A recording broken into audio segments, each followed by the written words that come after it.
Hello and welcome to another DIY garden project with GrowJoy.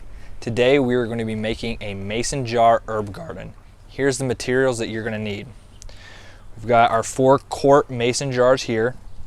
Potting soil, we've got some stone and some gravel to put in the bottom of our jars. And then today we are going to be using the barbecue rosemary, the Tuscan blue rosemary, the peppermint mint herb, and a Mexican oregano. Let's get started.